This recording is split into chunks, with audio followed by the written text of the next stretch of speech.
be willing to entertain the idea because it won't hurt anything. There's no way that you are going to be harmed by opening up your mind to this belief system that you are protected by forces of the light. There are powerful demons out there, but there are also powerful angels of the light. And so these are all things to think about. Hey, Bill, can you hear me? Can you mute your mic? Oh, okay. It's just feeding back through here. It's fine. So we'll continue here. The mandatory service bill and the impending attack on Iran. This is by Kurt Nimmo. By the way, I'd like to thank Bill, of course, for helping out tonight. Bill is certainly one of the most talented volunteers at PCM. You can also catch his show every other Saturday. 9/11 was an inside job at 5 p.m. on one of the channels, 11, 22, or 23. The mandatory service bill and the impending attack on Iran, Representative Charles Rangel may be in trouble because he is your standard corrupt district of criminals opportunist. But that has not killed his mandatory slavery bill. On July 15th, Rangel introduced H.R. 5741, the Universal National Service Act. And it was referred to the House Armed Services Subcommittee on Military Personnel on July 23rd. Even though the bill does not have co-sponsors, it is currently under debate. I have introduced legislation, according to Rangel, he says, to reinstate the draft and to make it permanent during time of war. It is H.R. 5741, and what this does is make everyone between the ages of 14, hopefully not, 18 and 42, the previous legislation used to be 18 to 26 or 18 to 28. It's not 18 to 42, whether they're men or women, whether they're straight or gay, they have the opportunity to defend this great country whenever the president truly believes that our national security is threatened, he said on the floor of the House.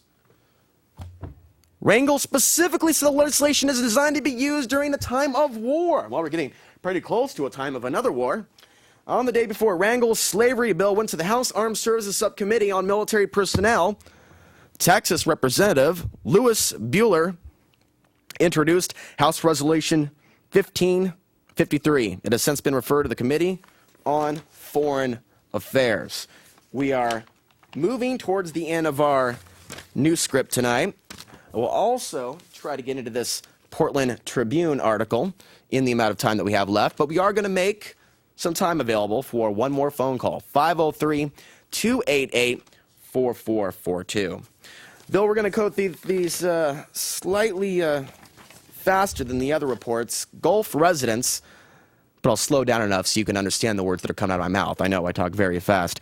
My mom doesn't even understand me at this point when I'm talking to her about some of these things. Gulf residents likely face decades of psychological impact from BP's oil disaster. And not much more needs to be said about that. Domestic violence has gone up 320% since the spill began. That's from the BBC a month ago. And there was also more domestic violence in Portland, Oregon during, 1980, for example, after Mount St. Helens erupted in May of that year. Pentagon demands WikiLeaks return all documents. The U.S. Defense Department demanded WikiLeaks return secret military reports from Afghanistan linked to the website and purge all copies from their records, including tens of thousands of reports already publicly posted. And in the next one, Chinese poor locked up at night.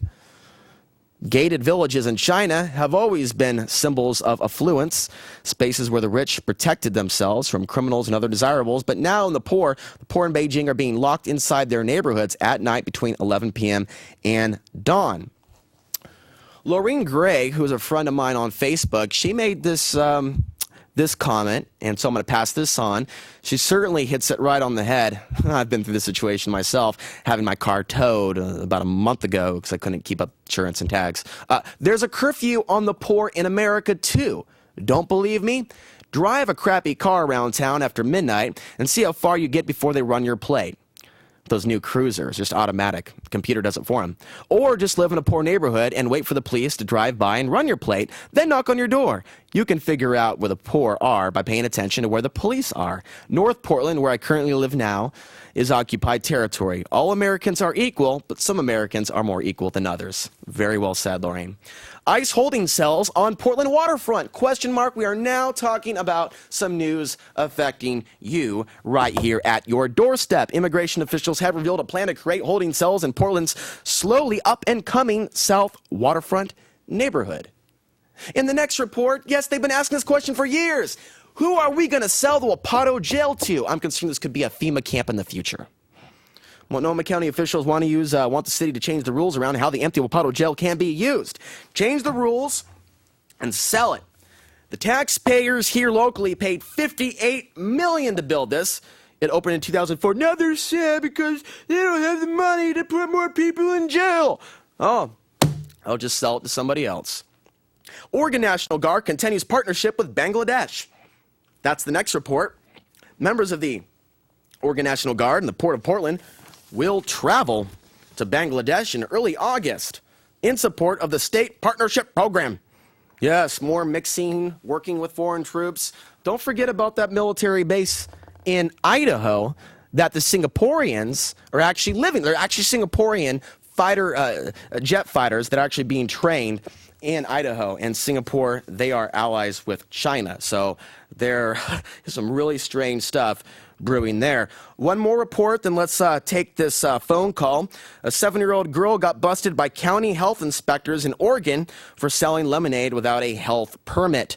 The girl set up her lemonade stand at a street fair in Portland last Thursday. They were actually talking about getting real last Thursday because they don't have any money to pay the cops. The city could handle this situation another way by trusting certain members of the public here, of the community, to shut down the streets and, of course, provide a watchful eye. But this is not a city where the people are trusted very much, as Mary Vaughan put it very well. And so all of this stuff needs to be understood, how even the so-called progressive city, we are still moving into martial law.